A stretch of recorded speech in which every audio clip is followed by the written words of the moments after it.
జ్యోత్స్న గారు, రమా, లక్ష్మి, పద్మ, ఏది అమ్మా ఏది? ఇప్పుడే చీర మార్చుకొస్తానని వెళ్ళిందమ్మా, కనిపించడం లేదు.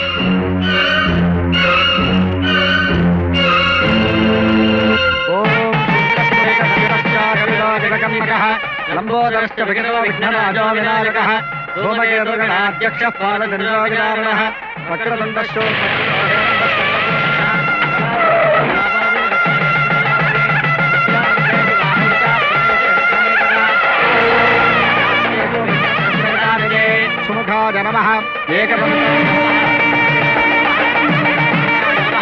లంబోదరాయ నమః దేవతాభ్యో నమః ప్రార్థనా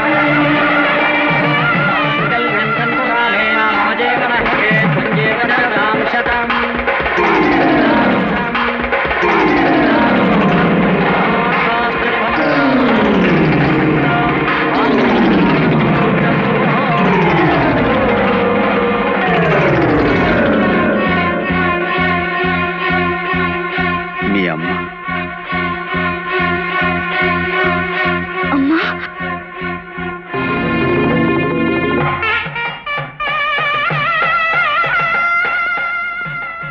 అమ్మా రేఖ, అమ్మకి చెప్పా పెట్టకుండా ఇక్కడ ఈ పెళ్ళేమిటమ్మా? బుద్ధిమంతుడిలా కనిపించే ఇంత చక్కని కుర్రవాణ్ణి నువ్వు కోరి పెళ్లి చేసుకుంటానంటే నేను కాదంటాననుకున్నావా? అమ్మా, నీ మనసులోని మాట నాతో చెప్పుంటే ఊరంతా పందిరి వేయించి ఊళ్ళో వాళ్ళందరినీ పిలిచి మన స్టేటస్ కు తగ్గట్టు ఎంతో వైభవంగా నీ పెళ్లి జరిపించుండేదాన్ని. రేఖ, అత్తయ్య గారిది ఎంత గొప్ప మనసు నాకు ముందెందుకు చెప్పలేదు? గుళ్ళో ఉన్న దేవత లాంటి అత్తయ్య గారిని చూస్తూ ఉంటే మన ఇద్దరం ఇలా పెళ్లి చేసుకుని చాలా తప్పు చేసామేమో అనిపిస్తుంది. అవును, ఉత్తరాలు గాని మనీ ఆర్డర్లు గాని ఏమన్నా వచ్చాయా? నీ మొహానికి వారంట్లే గాని మనీ ఆర్డర్ అవుతుందా? ఇదిగో ఈ ఉత్తరం వచ్చింది, తీసుకో.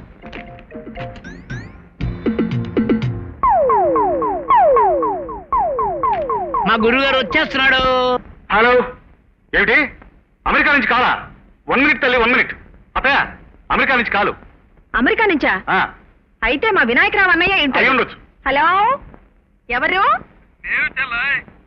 అన్నయ్య, నేను ఈశ్వరిని. ఏమిటి? వస్తున్నావా? ఎప్పుడు? America to Delhi via Bombay over Calcutta reaching evening అమ్మా. చాలా సంతోషం అన్నయ్య, మేమంతా ఎయిర్పోర్ట్కి వస్తాం. ఉంటాను మరి.